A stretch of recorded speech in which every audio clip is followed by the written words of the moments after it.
মেলটা পড়ছি ঠিক যেভাবে লিখেছেন। আচ্ছা, লিখছেন যে, হ্যালো রাসেল ভাই, আমি সম্রাট Chakraborty from Kolkata, India. I M a businessman.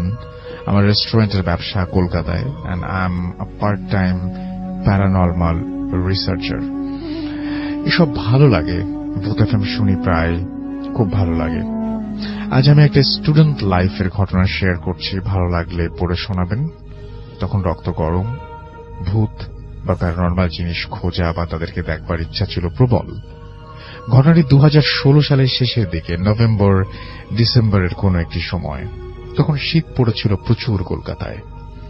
কোন একদিন সন্ধ্যের দিকে আমি আর আমার বন্ধু শায়ন, পেশায় ফটোগ্রাফার, আর সৌরভ, সে স্টুডেন্ট, ঠিক করলাম যে অন্য কোন দিনের মতো আজও যাব আর একটা সার্ভে করতে, মানে অন্য কোন জগতের বাসিন্দাদের খোঁজার চেষ্টা করতে। তো তাদের কমিউনিকেট করার জন্য আমাদের প্রবল ইচ্ছা। তখন আমাদের বাড়ি থেকে 10 মিটার হাঁটা পথ এবং বাগমারি মুসলিম কবরস্থান। আমি সেখানে আগে 2-1 বার গেলেও ভেতরে যাইনি বেশি। যাই হোক, প্ল্যান মাফিক কাজ, কবরস্থান এবং তার গেটের সামনে আমরা তখন বিকেল 5:30। তিনজনেই প্রবেশ করলাম। গেটের গার্ড আঙ্কেল আমাকে চিনতেন ভালোভাবেই। তাকে হাসি মুখে ইশারায় সালাম জানাতেই সেও তাই করল। আমরা ভেতরের দিকে যাচ্ছি দেখে বাধা দিয়ে বলল, এখন তো সন্ধ্যা হতে চলল, ভেতরে না যাস না? উত্তরে আমি বললাম, আমার কাজ তো সন্ধ্যার পরে। একগাল হাসি দিয়ে সেটা বললাম এবং আঙ্কেল কিছু একটা বিড়বিড় করে বলল। বুঝলাম তিনি কিছু, খুশি হলাম যে উনি আমার শুভাকাঙ্ক্ষী, মানে দোয়া করলেন এরকম কিছু একটা আর কি। তো আমরা ক্রমশ ভেতরের দিকে যেতে থাকি। প্রায় মাঝামাঝি সময় সৌরভ বলল, ভাই আমি আর যাব না এখান থেকে। আমি আর শায়ন অবাক হই, প্রায় একসাথে বলি, কেন? আমি মজা করে বললাম, ভয় পাচ্ছিস? সৌরভ কিছু বলল না, বলল চলো না। এবং শায়ন ভুরু কুচকে যা বলল যে একা যেতে পারলে যা। সৌরভ কিছু না বলে চলে গেল। আমরা ধীরে ধীরে গাছের আড়ালে মিলিয়ে গেল। আমি অবাক হলাম, আসার ইচ্ছে ছিল ওর সবচেয়ে বেশি। আমি 5-7 না ভেবে আর এগোতে গেলাম। তখন একবার ভেবেছিলাম যে ফিরে যাব, বাট তখনও আমাদের কাজ কিছুই উপলব্ধি করা হয়নি। তখন অন্ধকার, সন্ধ্যা 6টা। সবে প্রবেশ করেছি ব্লক 33-এ। ব্লকগুলি বেশি বড় নয়। শেষ প্রান্তে চোখ যেতেই দেখলাম গার্ড আঙ্কেল দাঁড়িয়ে আছেন। দূর থেকে অন্তত তাই লাগছিল। আমি হাঁক দিলাম, কাকা। কোনো উত্তর নেই। আরো কাছে এগোচ্ছি, শায়ন আমার সাথে। আমাকে ডেকেও সাড়া না পেয়ে ভাবলাম, ওটা কি কাকা নয় তাহলে? হাঁটতে হাঁটতেই ভাবছি সমস্ত। তখন মাথায় এলো যে ব্লক 33-এ আসার জন্য আমার যে পাশ দিয়ে এসেছি ওটাই একমাত্র রাস্তা, আর আসার পথে কাকা আমাদেরকে অতিক্রম করেনি। তাহলে লোকটিকে? ততক্ষণে আমরা প্রায় 10 হাত দূরত্বে লোকটির কাছ থেকে দেখলাম সে একটি কবরের সামনে দাঁড়িয়ে আছে এবং কবরের দিকে দৃষ্টি তার, এবং প্রচন্ড অন্ধকার। লোকটি যে মৃদু আলোর মাঝে এক অন্ধকারের প্রহরীর মতো দাঁড়িয়ে আছে। আমি আর শায়ন চুপ করে আছি, কোনো কথা বলছি না। কথা বলার শক্তিটুকুও বোধহয় হারিয়ে ফেলেছিলাম তখন। মাত্র 8 থেকে 10 হাত দূরে থাকা মূর্তিটা আসলে কি? তাহলে মানুষ নয়? শায়নের দিকে চোখ চায় আমার। দেখলাম ও চোখ কপালে তুলে আঙুল নিক্ষেপ করছে ওই ছায়া মূর্তির দিকে। তাকাতে দেখি সেই মূর্তি তাকিয়ে আছে আমাদের দিকে। হলুদ বর্ণের চোখ, যেন আগুন জ্বলছে, আক্রমণাত্মক হয়ে উঠছে। আমরা কিছু না ভেবে পেছন করে দৌড়াতে শুরু করি। কত জোরে জানি না, কি কোথায় তাও জানি না, শুধু দৌড়ে চলেছে নিজের মতো। খালি যেন মনে হচ্ছিল পেছনে আসছে সেই লোকটি। প্রায় 5 থেকে 7 মিনিট এলোমেলো ভাবে ছোটার পর মসজিদ দেখতে পাই। প্রায় সাথে সাথেই মসজিদের কাছে গিয়ে আমি অজ্ঞান হয়ে পড়ে যাই। তারপর নিজেকে আবিষ্কার করি গার্ড আঙ্কেলের কেবিনে। শায়ন ছিল তখনও। আঙ্কেল শান্তভাবে বলেছিলাম তো না যেতে। আমি আর কোনো উত্তর দিতে পারিনি। আমার সব ঘটনা তাকে বলার পর তিনি বললেন, শাকিব খান বলে একজন কুখ্যাত ক্রিমিনালকে খবর দেয়া হয় ব্লক 33-এর মাঝামাঝি কোনো এক জায়গায়। এর আগেও 2-1 বার অনেকে দেখেছে সেখানে সেই একই ব্যাপার। কোনো কুকুর বেড়াল কিছুই কোনো কিছুই সেখানে যায় না। তো তার কাছে এবং তারপরে তিনি লিখেছেন যে আমার কাছে আরো অনেক ঘটনা আছে, সেই ঘটনাগুলো চাইলে লিখতে পারেন, এই আর কি। থ্যাংক ইউ ভেরি মাচ আপনার জন্য, আপনাকে অনেক অনেক অনেক অনেক ধন্যবাদ। সেকেন্ড আরেকটা ঘটনা যাবো এই আওয়ারে, এবং আমাদের একটা ইমেইল আছে এই মুহূর্তে, সেই ইমেইলটা আমি একটু পড়তে চাই। এবং সেই ইমেইলটা পাঠিয়েছেন আমাদের একজন লিসেনার, তার কাছে আমরা তার তিনি যেভাবে লিখেছেন সেভাবেই পড়ব।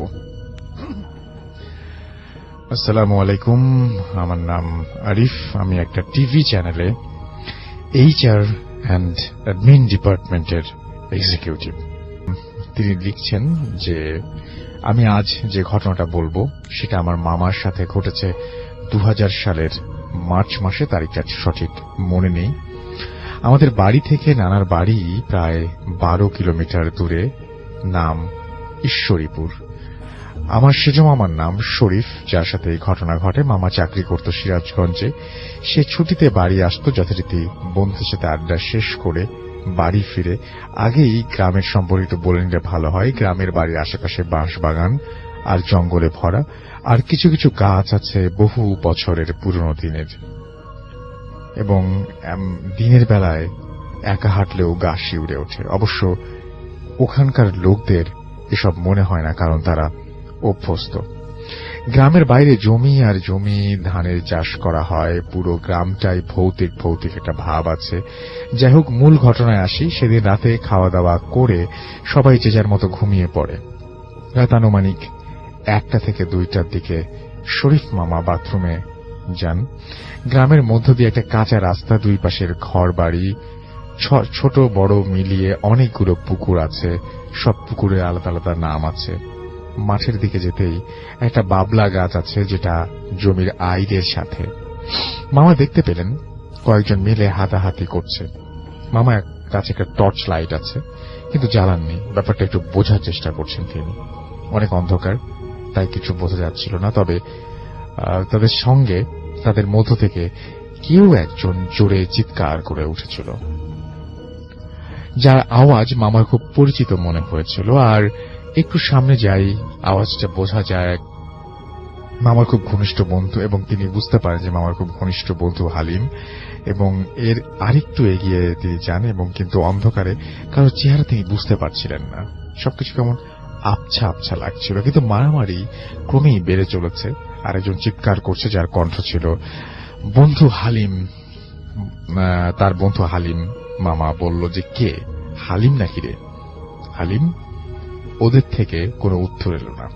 মামা একটু ভয় পেল, আর চিন্তা করল চিৎকার তো হালিমই করছে। ভয়ে ভয়ে আরো একটু কাছে এগিয়ে গেল এবং টর্চ লাইট মারল ওদের দিকে। তারপর যা দেখল তা দেখে মামা রীতিমতো ভয় পেয়ে গেল। দেখল তার বন্ধু তো নয়ই, কিন্তু একজনের মাথা অর্ধেক মুখ আর অর্ধেক মাথা দিয়ে অনবরত ময়লা বের হচ্ছে। অন্য দুজনের চেহারা আরো ভয়ঙ্কর এবং অনেক নোংরা পোশাক, আর একজন পুরো মানুষটাই ছিল কেমন যেন ঘোড়ার মতন একটা আদলের। মামা আর সামনে না এগিয়ে পেছনে গিয়ে যাওয়ার চিন্তা করছিলেন, ততক্ষণে তার শরীর ভার অনুভব করছেন তিনি।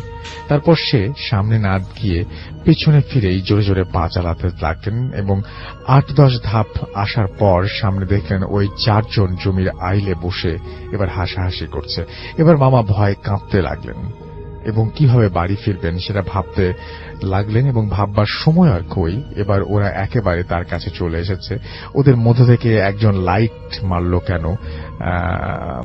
মামা দিশা না পেয়ে জোরে চিৎকার দিয়ে বলল, কেউ আছো, আমাকে বাঁচাও।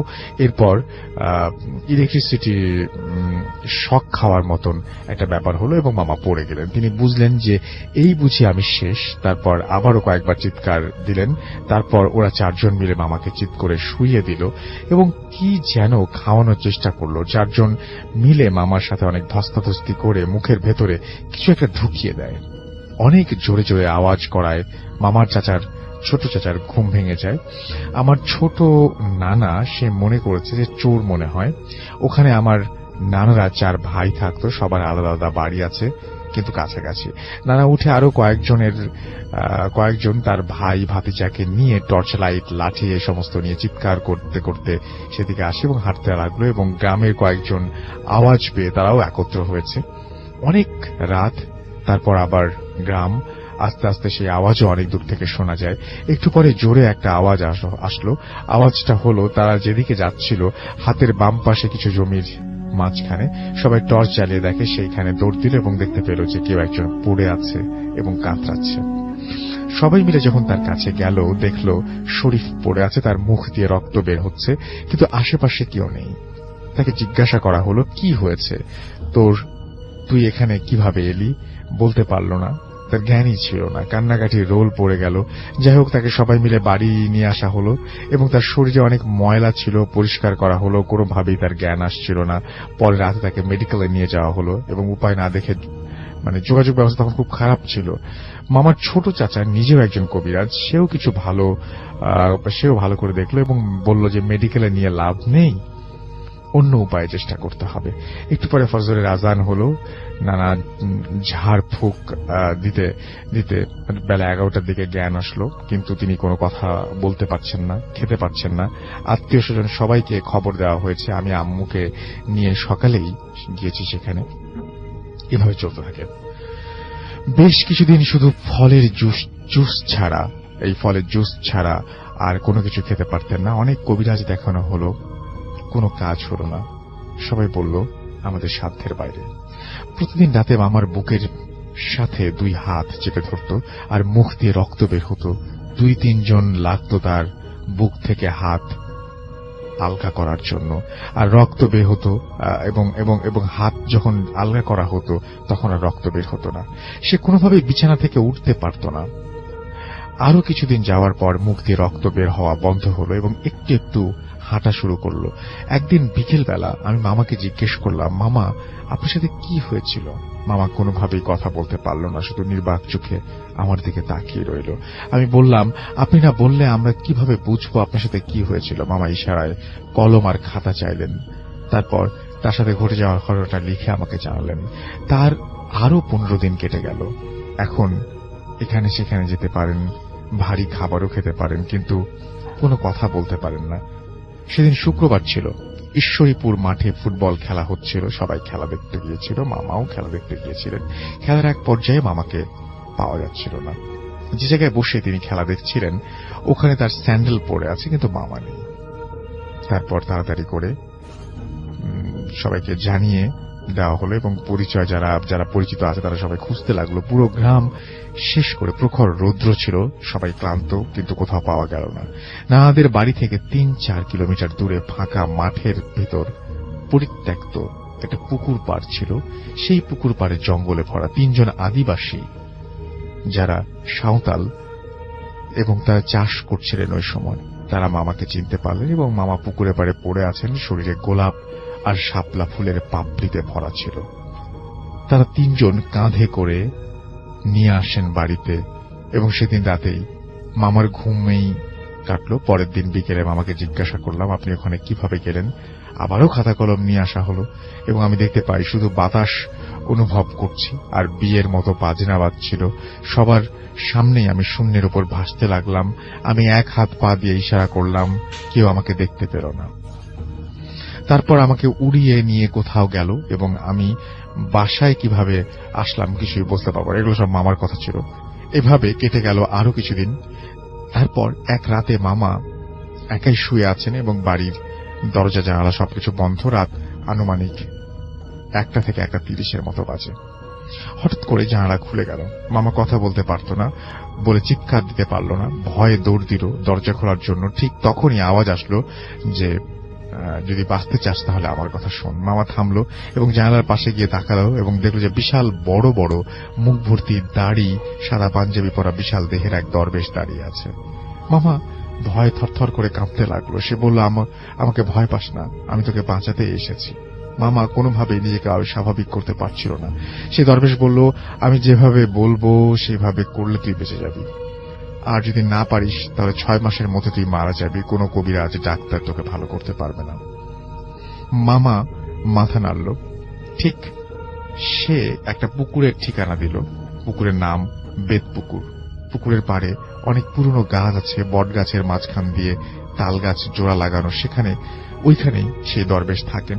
এবং বললেন যে অবশ্যই রাতে যাবি বলে অদৃশ্য হয়ে গেলেন। তারপর থেকে মামার সেই জায়গায় প্রতিদিন যেতে লাগলেন এবং সেই দরবেশ মামার সাথে দেখা করত। কিছুদিন যাওয়ার পর সে বলল, তোর গলায় ওর একটা গাছের শেকড় ঢুকিয়ে দিয়েছে, ওটা বের করতে না পারলে 6 মাসের মধ্যে তুই মারা যাবি। তবে শেকড়টা বের করার একটা উপায় আছে। উপায়টা হলো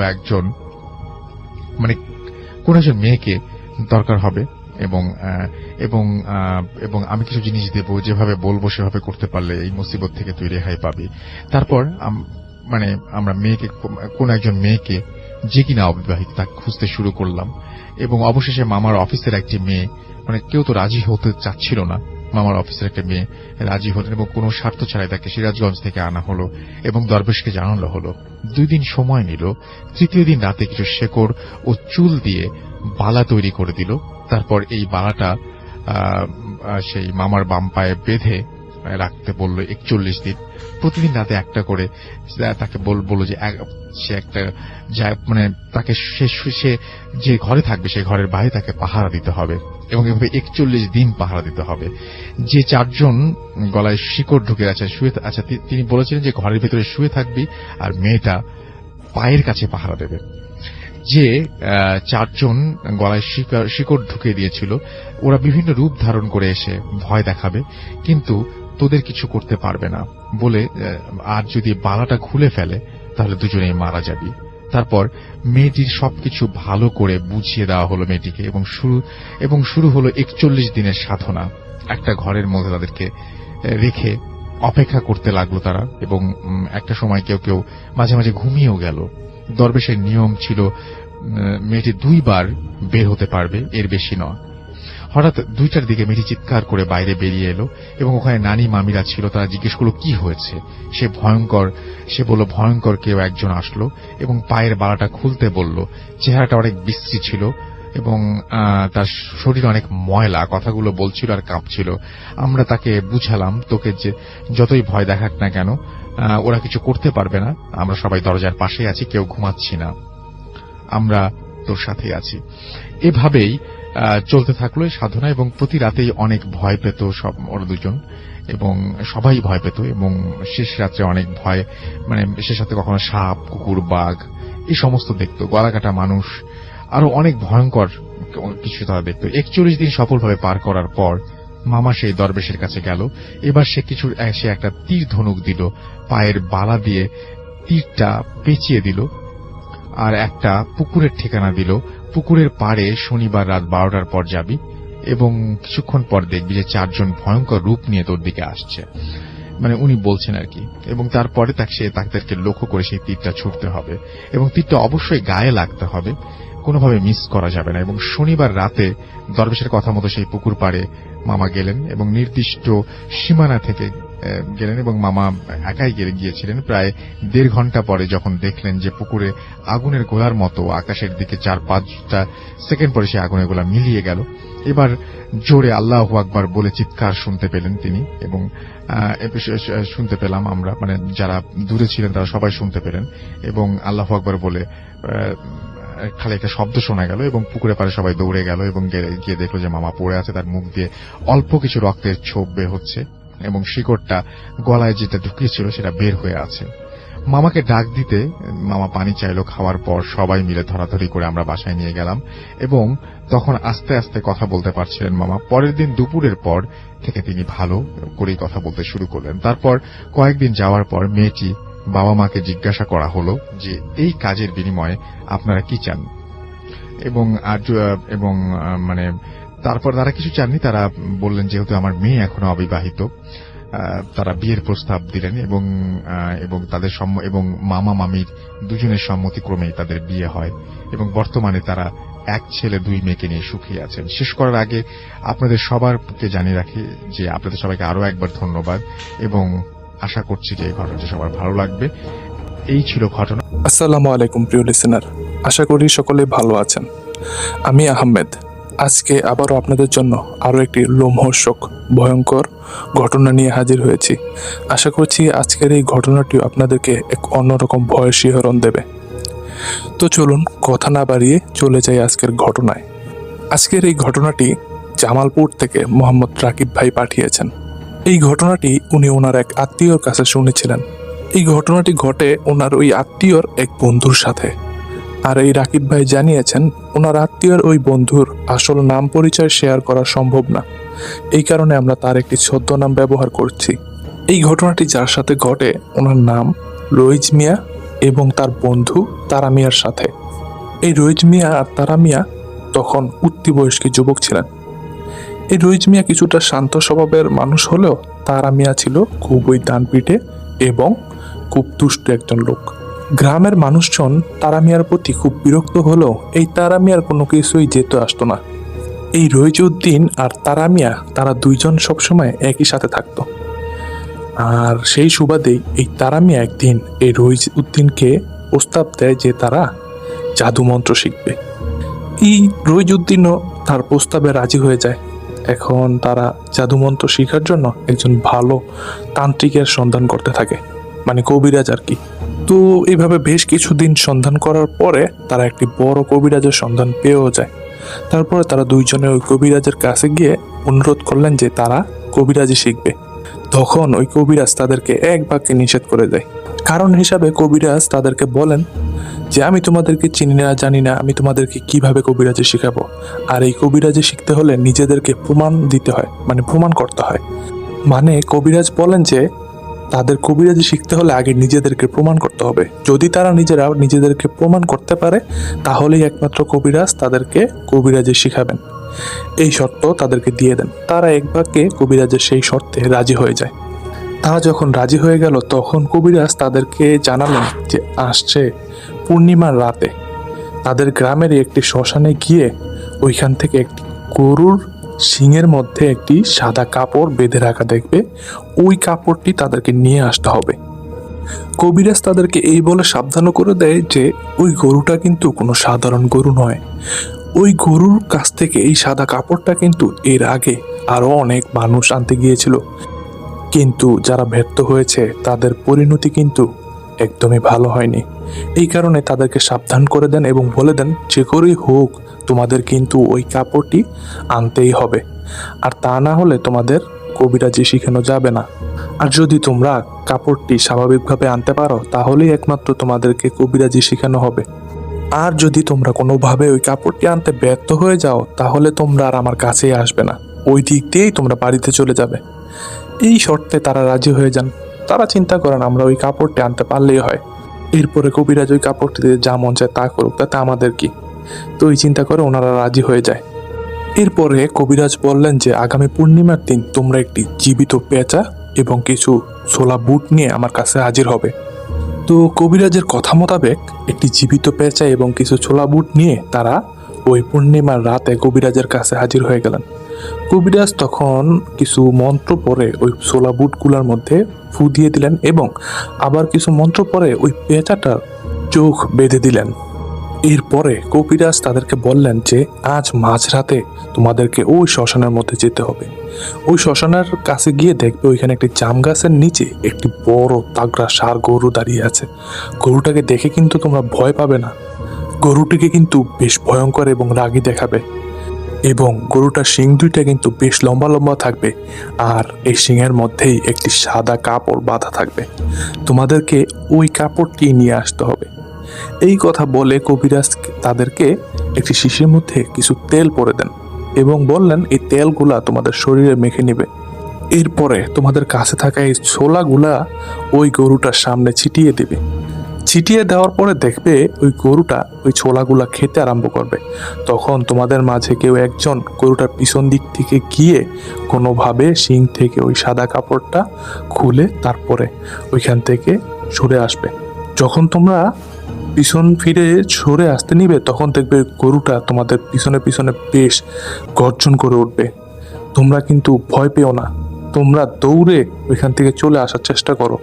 যদি দেখতে পাও গরুটা তোমাদের পিছনে পিছনে দৌড়ে আসছে তখন তোমরা একটা কাজ করবে, তোমাদের সাথে থাকার এই পেঁচাটার চোখ খুলে একজন ওই গরুটার দিকে ধরবে। তখন দেখবে গরুটা কিছুটা পিছনে সরে গেছে। তখন আরেকজন কি করবে, ওই ছোলাগুলা গরুটার সামনে আবারও ছিটিয়ে দিবে। তখন দেখবে গরুটা আবার ছোলা খাওয়া শুরু করছে। তখন তোমরা ওইখান থেকে তাড়াতাড়ি করে চলে আসবে। মনে রেখো, যদি কোনোভাবে গরুটা তোমাদের কাছে চলে আসতে পারে তাহলে কিন্তু তোমরা দুইজনের একজনও ওইখান থেকে আর বেঁচে আসতে পারবে না। এই কথা কবিরাজ তাদেরকে বলে দেন। এরপরে তারা রাত 12টার দিকে আনুমানিক ওই শ্মশানের উদ্দেশ্যে রওনা শুরু করলেন। ওনারা রাস্তা দিয়ে হাঁটছেন আর ভাবছেন ওই দিকে দিনের বেলাও কেউ সহজে যেতে চায় না, আর তারা এত রাতে ওই দিকে যাচ্ছেন। যাই হোক, ওনারা পথিমধ্যে আর কোনো সমস্যা সম্মুখীন হননি। একটা পর্যায়ে ওনারা শ্মশানের কাছে চলে যান। ওইখানে গিয়ে ওনারা কোনো কিছুই দেখতে পান না। ওইখানে বেশ কিছুক্ষণ অপেক্ষা করার পরে হঠাৎ তারা দেখতে পান শ্মশানের দক্ষিণ দিকে জাম গাছটার নিচে একটি বড় আকৃতির সাদা গরু ওইখান দিক দিয়ে বের হয়ে আসছে। তারা কিন্তু চাঁদের আলোয় দেখতে পাচ্ছিলেন গরুটা বেশ বড় ছিল, আর এই গরুটার একটা শিংয়ের মধ্যে সাদা একটি কাপড় বেঁধে রাখা ছিল। আর ওই গরুটা জাম গাছের নিচে এসে ওইখানে বসে পড়ল। গরুটা যখন ওইখানে বসে পড়ল তখন তারা দুইজন ওই গরুটার কাছে যায়। কাছে যাওয়ার পরে গরুটা তাদের দিকে এক দৃষ্টিতে চেয়ে থাকলো। গরুটার বর্ণ মানে গায়ের রং সাদা হলেও গরুটার চোখ দুইটা কিন্তু ভীষণ লাল রঙের ছিল। দেখেই কিন্তু বোঝা যাচ্ছে এটা কোনো স্বাভাবিক গরু নয়। ভয়ে ওনাদের শরীর একদম শিরশির করতে শুরু করলো। একটা পর্যায়ে তাদের মধ্যে থাকা একজন গরুটার সামনে কিছু ছোলা বুট ছুঁড়ে মারল। গরুটা তখন বসা থেকে উঠে ওই ছোলা বুট খেতে আরম্ভ করলো। আর যখনই গরুটা ছোলা বুট খেতে আরম্ভ করলো তখনই এই তারা মিয়া গরুটার পিছন দিক থেকে গিয়ে গরুটার শিঙে বাঁধা কাপড় ধরে দিল এক হেঁচকা টান। কিন্তু ভাগ্যের কি নির্মম খেলা, তার এই টানে গরুর শিং থেকে ওই কাপড়টা ছুটে আসলো না। আর তখনই ওই গরুটা ছোলা বুট খাওয়া বাদ দিয়ে ঘাড় ঘুরিয়ে এই তারা মিয়ার দিকে তাকায়। এই দৃশ্য দেখে তারা মিয়া ওইখান থেকে দিয়েছেন এক দৌড়। তারা মিয়ার এই দৌড় দেখে রইজ মিয়াও দিয়েছেন তারা মিয়ার পিছনে পিছনে দৌড়।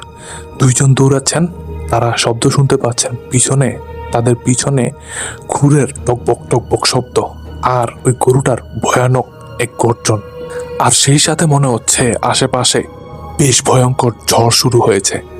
ওনারা দৌড়াচ্ছেন, আশেপাশে বেশ ঝড় হচ্ছে, আর মনে হচ্ছে গরুটা তাদের একদমই কাছে, মানে তাদের পিছনে একদমই কাছে চলে এসেছে। তখন উনি ওই ব্যাগ থেকে পেঁচাটাকে বের করে গরুর দিকে ঘুরে ওই পেঁচাটাকে সামনে ধরেছেন। পেঁচাটাকে গরু দেখে এক ভয়ানক চিৎকার দিয়ে পিছনের দিকে সরে গেল। আর গরুটা যখন পিছনের দিকে সরে গেল তখন ওই তারা মিয়া তার কাছে থাকা কিছু ছোলা বুট ওই গরুটার সামনে ছুঁড়ে মারলেন। তখন ওই গরুটা আবার শান্ত হয়ে গেল আর ওই ছোলা বুট খেতে শুরু করলো। তখন এই রইজ মিয়া তারা মিয়া তারা একটু সময় পেল, তারা কি করলো, এক দৌড় ওইখান থেকে চলে আসলো, মানে গরুটাকে অনেক পিছনে ফেলে চলে আসলো। এর কিছুক্ষণ পরে ওনারা ওই শ্মশানের এরিয়াটা পার করে ওনাদের গ্রামের যেই এরিয়া এখানে চলে আসলো। আর চলে আসার পরে ওনারা আবার সেই গরুর ওই গর্জন শুনতে পায়। আর সেই সাথে মনে হচ্ছে পিছনের যে গাছপালাগুলো ছিল ওইগুলা ভেঙে দুমড়ে মুচড়ে কোনো একটা কিছু তাদের দিকে আবার এগিয়ে আসছে।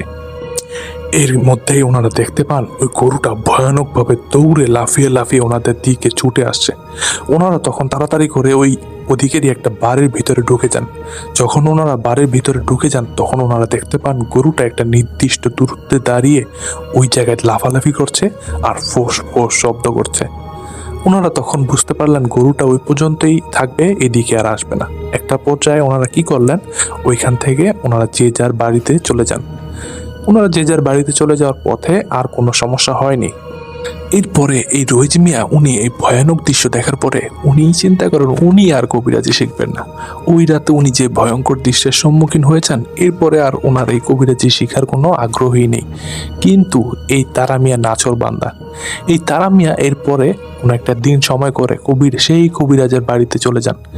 কবিরাজকে গিয়ে ওই রাতের সমস্ত কথা খুলে বলেন। কবিরাজ তখন এই তারা মিয়ার সাথে বেশ রাগারাগি করেন, কারণ তার দেওয়া যে জিনিসপত্রগুলো ওনারা ঠিক মতো ব্যবহার করতে পারে নাই, তার একটা সুযোগ নষ্ট হয়ে গেল। এই কারণে তারা কবিরাজ বেশ রাগারাগি করলো তারা মিয়ার সাথে। এরপরে কবিরাজ বলল, ওই রাতে যদি তোরা সাহস করে পেঁচাটাকে পিছন দিকে না ফিরাতি তাহলে ওই রাতে ওইখান থেকে তোরা আর বেঁচে ফিরে আসতে পারতি না। যাই হোক, কবিরাজ তারা মিয়াকে সাপ জানিয়ে দেয় কবিরাজ আর তারা মিয়াকে কবিরাজি শিখাবে না। তারা মিয়া যেন কবিরাজের আর আশেপাশেও না আসে এই বলে সাবধান করে দেয়। কিন্তু তারা মিয়া তো নাছর বান্দা। এই তারা মিয়া কবিরাজের পিছনে পিছনে ঘুরঘুর করতে থাকেন। বেশ কিছুদিন ঘুরঘুর করার পরে কবিরাজ এই তারা মিয়াকে আরো একটা সুযোগ দেন। কবিরাজ তারা মিয়াকে বললেন যে পাশের গ্রামে একটা মেয়ে সুইসাইড করেছে, যদি সে ওই মেয়ের মাথাটা কবিরাজকে এনে দিতে পারে তাহলে তাকে কবিরাজি শিখাবে, আর যদি সে এইবার কোনো কারণে ব্যর্থ হয় তাহলে যেন সে আর কবিরাজের ধারে কাছেও না আসে। তারা মিয়া তো এক কথায় রাজি হয়ে গেল। এরপরে তারা মিয়া আবার রহিজ মিয়ার কাছে গিয়ে সমস্ত কথা খুলে বলল। কিন্তু রহিজ মিয়া এক কথায় তারা মিয়াকে বলল, না রে বাপু, আমার আর এই কাজ করার ইচ্ছা নাই। ওই রাতে যে ভয়ঙ্কর দৃশ্যের সম্মুখীন হয়েছি এরপরে আর আমার কোনো ইচ্ছাও নাই। তোর যদি ইচ্ছা থাকে তুই একা একাই গিয়া কর। তো তারা মিয়া ভাবলেন কি করা, রহিজ মিয়া তো যাবে না, ওনার একা একাই যেতে হবে। তো যেই ভাবনা সেই কাজ, উনি একদিন দিনের বেলায় গিয়ে ওই মেয়ের কবরটা দেখে আসলেন। উনি দেখলেন মেয়ের কবরটা কোনো কবরস্থানে নাই। এই বিষয়টা তথ্য অবশ্য উনি তান্ত্রিক থেকে নিয়েছিলেন, যে কোনোভাবেই হোক। তো মেয়েটার কবর তো ওই কোনো কবরস্থানে না, মেয়েটার কবর একটা ক্ষেতের একটা পাশে, ওইখানে আবার দিনের বেলা মানুষজন যায় না। ওই মেয়েটা আবার সুইসাইড করেছিল, তো এই কারণে ওই গ্রামের কবরস্থানে ওই মেয়েটার লাশ কবর দিতে দেওয়া হয়নি। তখন বাধ্য হয়ে তাদের নিজস্ব জায়গায় একটা চাষের জমির কাছেই ওই মেয়েটাকে মাটি দিতে হয়েছিল। তো এই তারা মিয়া দেখলেন এটা একটা সুবর্ণ সুযোগ, এই সুযোগ কোনোভাবেই হাতছাড়া করা যাবে না। তো উনি সময় করে এক রাতে একটা কোদাল আর একটা খুন্তি নিয়ে সেই কবরের উদ্দেশ্যে হাঁটা শুরু করলেন। যাওয়ার পথে অবশ্য কোনো সমস্যা হয়নি, কবরের কাছে গিয়ে স্বাভাবিকভাবে কবরটাকে খোঁড়াও শুরু করলেন। সব কিছু স্বাভাবিকভাবেই চলছিল। একটা সময় ওনার কবরটা খোঁড়া শেষ হয়ে যায়। কবরটা খোঁড়া শেষ হওয়ার পরে কবরটা থেকে ওই যে বাঁশের যে চাটাইগুলা এগুলা সরানোর পরে উনি দেখতে পেলেন বেশ অনেক দিনকারই একটা লাশটা পচন ধরেছে, মানে বেশ অনেকটাই পচে গেছে আর কি। মানে লাশটার চোখ নষ্ট হয়ে গেছে এবং মুখের যে চামড়া এটা পচে দাঁত বের হয়ে আছে, কিন্তু মাথায় যে চুল এগুলো এখনো ছিল। মানে এমন একটা ভয়ঙ্কর একটা লাশ, এমন ভয়ঙ্কর একটা লাশ রাতের বেলায় উনি একলা দেখার পরেও উনি নিজেকে স্বাভাবিক রাখেন, উনি তখনও ভয় পান না। উনি কি করলেন, উনি ওই লাশটার চুল মুঠি করে ধরে গলাটা এক কোপে কেটে ফেলেন, কোদাল দিয়ে একটা কোপ দিলেন, লাশটার মাথাটা দুই টুকরো হয়ে গেল। এখনো পর্যন্ত কিন্তু সবকিছুই স্বাভাবিক, ভয়ের কোনো কিছুই ঘটেনি। এরপরে উনি মাথাটাকে একটা ব্যাগের ভিতরে ভরে যখনই কবর থেকে উনি উঠে দাঁড়িয়েছেন তখনই এই কবরের ভেতর থেকে একটা চাপা গলায় হি হি করে হাসি ভেসে আসলো। এই হাসির শব্দ শুনে ওনার ভিতরে তো একদম ভয় ধরিয়ে দিল, ওনার মেরুদণ্ড দিয়ে একটা ভয়ের শিহরণ বয়ে গেল। উনি কবরের ভিতরের দিকে তাকানোর আর সাহস পান নাই। উনি কি করলেন, কবরটাকে ওইভাবে রেখেই যে জিনিসপত্রগুলো বাড়ি থেকে নিয়ে আসছিলেন ওইগুলাকে কাঁধে নিয়ে ওই মাথাটাকে নিয়ে হাঁটা শুরু করলো। কিছু দূর হাঁটার পরে ওনার কাছে মনে হলো ওই ব্যাগের ভিতরে মাথাটা নড়াচড়া শুরু করছে। এই তারা মিয়া তখন বেশ ভয় পেতে শুরু করলো, কিন্তু এটাই শেষ ছিল না। এরপর মুহূর্তেই ওই ব্যাগের ভিতর থেকে মাথাটা কথা বলা শুরু করলো। মাথাটা বলছে যে, কিরে তারা, আমাকে নিয়ে কোথায় যাচ্ছিস? আবার বলে যে, আমার না খুব খিদা পেয়েছে, আমি তোর রক্তের স্বাদ কেমন এটা একটু দেখবো। এইসব কথা বলছে মাথাটা। আবার কখনো কখনো বিদঘুটে ভাবে হেসে ওঠে, আবার কখনো কখনো করুণ ভাবে কান্না করতে থাকে, আবার বেশ ভয়ঙ্কর ভয়ঙ্কর কথা বলতে থাকে। তারা মিয়া বেশ ভয় পাচ্ছে, কিন্তু ওই মাথাটাকে উনি হাতছাড়া করছে না। উনি একটা সময় কবিরাজের বাড়ির দিকে দৌড়ানো শুরু করেন। একটা পর্যায়ে মনে হচ্ছিল উনি অজ্ঞানী হয়ে যাবেন, কিন্তু নিজেকে সংযত রেখে কবিরাজের বাড়ির দিকে দৌড়াতে শুরু করেন। মাথাটা কিন্তু ওই ব্যাগের ভিতরে লাফাচ্ছিল, নড়াচড়া করছিল, আর বিভিন্ন ধরনের কথা বলছিল আমাকে ছেড়ে দে, যেখান থেকে নিয়ে আসছিস সেখানে আমাকে রেখে আয়, আমাকে দিয়ে আয় ওইখানে, নানান রকমের কথা বলছিল ওই মাথাটা। তো একটা পর্যায়ে এই তারা মিয়া উনি দৌড়াতে দৌড়াতে সেই কবিরাজের বাড়িতে চলে যান। তারা মিয়ার সাথে কিন্তু শুধু ওই মাথাটাই ভয়ানক কথা বলছিল আর কখনো হাসি কান্না করছিল, কিন্তু আশেপাশে কিন্তু কোনো সমস্যা হয়নি। মানে ওই যে ঝড় তুফান উঠে যায়, ভয়ানক কোনো কিছু দেখা যায় বা গাছপালা ভেঙে যায়, এরকম কোনো সমস্যা হয়নি। তো যাই হোক, কবিরাজের বাড়িতে যাওয়ার পরে কবিরাজ এই তারা মিয়াকে দেখেই বুঝতে পারেন যে তারা মিয়া সফল হয়েছে। ব্যাগের ভিতরে ওই মাথাটা কিন্তু তখনও নড়াচড়া করছিল, লাফালাফি করছিল। তো ওই তারা মিয়ার কাছ থেকে ওই ব্যাগটা কবিরাজ নিয়ে কিছু একটা মন্ত্রতন্ত্র পরে ব্যাগটার দিকে ফু দেওয়ার পরেই সাথে সাথে ওই ব্যাগটা একদম স্বাভাবিক হয়ে যায়, শান্ত হয়ে যায়। এরপরে ওই রাতেই কবিরাজ এই তারা মিয়াকে তার শিষ্য হিসাবে গ্রহণ করেন। আর এর পরের দিন কবিরাজ এই তারা মিয়ার সামনেই ওই মাথাটাকে পরিষ্কার করেন। ওই মাথাটার মধ্যে অনেক পচা গলা গোস্ত মানে মাংস লেগেছিল, অনেক বিট ঘুরেছিল, ওইটাকে ভালো করে পরিষ্কার করেন। যাই হোক, এরপরে এই তারা মিয়া ওই কবিরাজের কাছে 12 বছর মানে এই কবিরাজি শিখেছিলেন। প্রায় 1 যুগ তার কাছ থেকে উনি এই কবিরাজি শিখছিলেন। এখন কিন্তু এই তারা মিয়া ওই জামালপুর এলাকার বেশ নাম করা একজন কবিরাজ। ওনার আসল নাম বললেই অনেকেই চিনে ফেলবেন, এই কারণে ওনার আসল নাম আমরা শেয়ার করছি না। এই রাকিব ভাই জানিয়েছেন এই রাকিব ভাইয়ের বোনের জামাই আর ওই তারা কবিরাজ নাকি অনেকটাই মানে কাছাকাছি বন্ধুর মতো। তো একবার এই রাকিব ভাই ওনার বোনের জামাইয়ের সাথে সেই তারা কবিরাজের বাড়িতে গিয়েছিলেন। তখন নাকি তারা কবিরাজ বলেছিল যে ছোট ভাইকে সাথে করে নিয়ে এসেছিস, কিছু তো খেতে দিতে হয়। তখন নাকি ওই একটা মাথার খুলির উপরে একটা হাড় দিয়ে একটু ঘুরান দেন, মানে পুরা মাথাটার চারপাশে হাড়টা ঘুরান দেন। তখন নাকি ওই মাথাটার খুলির ভিতরে খর খর খর খর শব্দ হতে থাকে। আর এরপরেই নাকি ওই মাথার খুলির ভিতর থেকে ঝরঝর করে মুড়ি বের হতে থাকে। দেখে মনে হচ্ছিল যেন সদ্য ভাজা করকরা মুড়ি। এইটা দেখে এই রাকিব ভাই বেশ অবাক হয়েছিলেন। তো এই ব্যাপারটা শোনার পরে বোঝা যায় এই তারা মিয়া কত বড় রকমের একটা কবিরাজ হয়েছিলেন। যাই হোক, এই রাকিব ভাই জানিয়েছেন এই ঘটনাটা উনি সংক্ষিপ্ত আকারে লিখে পাঠিয়েছেন, মূল বিষয়গুলো উনি পাঠিয়েছেন, সব কিছু উনি খুলে বলেন নাই। তো যাই হোক, উনি কিন্তু বেশ চমৎকার একটি ঘটনা পাঠিয়েছেন। ঘটনাটা বেশ দুর্দান্ত লেগেছে আমার কাছে। আর রাকিব ভাইকে ধন্যবাদ জানাচ্ছি এত সুন্দর একটি ভয়ঙ্কর ঘটনা আমাদেরকে শেয়ার করার জন্য। আশা করছি ভবিষ্যতে আপনার ঘটনা আমরা পাবো। তো প্রিয় লিসেনার, কেমন লাগলো ঘটনাটি? অবশ্যই কিন্তু আপনারা আপনাদের মন্তব্য জানাতে ভুলবেন না। আমাদের এই ভিডিওর কমেন্ট বক্সে আপনারা কমেন্ট করতে পারেন, অথবা আমাদের একটি ফেসবুক গ্রুপ আছে, সেখানে গিয়েও আপনারা এই ঘটনার রিভিউ দিতে পারেন। এই ঘটনা কেমন লাগলো তা জানিয়ে একটি পোস্ট আকারে আপনারা সেই গ্রুপে পোস্ট করতে পারেন। আর আপনারা কী ধরনের ঘটনা শুনতে চান সেই বিষয়েও আপনারা জানাতে পারেন। তো প্রিয় লিসেনার, এই ছিল আজকের আয়োজন। আর আপনাদের সাথেও যদি এমন কোনো ভয়ঙ্কর ঘটনা ঘটে থাকে, অথবা আপনাদের জানাশোনা এমন কোনো ভয়ঙ্কর ঘটনা থেকে থাকে, তাহলে কিন্তু আমাদের সাথে শেয়ার করতে পারবেন। আমাদের সাথে ঘটনা শেয়ার করতে পারবেন লিখে অথবা রেকর্ড করে আমাদের হোয়াটসঅ্যাপ নাম্বারের মাধ্যমে। আমাদের হোয়াটসঅ্যাপ নাম্বারটি নিচে ডেসক্রিপশন বক্সে দিয়ে দেওয়া আছে। তো প্রিয় লিসেনার, আজকের মতো বিদায় নিচ্ছি। সকলেই ভালো থাকুন, আমার জন্য দোয়া করবেন, আমার পরিবারের জন্য দোয়া করবেন। আমিও আপনাদের সকলের জন্য দোয়া করছি। আল্লাহ আপনাদেরকে ভালো রাখুক, সুস্থ রাখুক এবং নেক হায়াত দান করুক। যাওয়ার আগে আরেকটা ছোট্ট অনুরোধ সকলের কাছেই, যারা এখন আমার চ্যানেলটিকে সাবস্ক্রাইব করেননি, এই পর্যন্ত যারা ভিডিওটা দেখছেন বা ঘটনাটি শুনছেন, অবশ্যই তারা আমার চ্যানেলটিকে সাবস্ক্রাইব করে দিবেন এবং আমাদের সাথে থাকবেন। কারণ প্রতিনিয়ত আপনাদের জন্য আমি ভয়ঙ্কর লোমহর্ষক ঘটনা নিয়ে হাজির হয়ে থাকি। প্রতি বৃহস্পতিবার, শনিবার এবং সোমবার ঠিক রাত 10টায় আপনাদের সামনে এরকম ভয়ঙ্কর ঘটনা নিয়ে হাজির হই। তো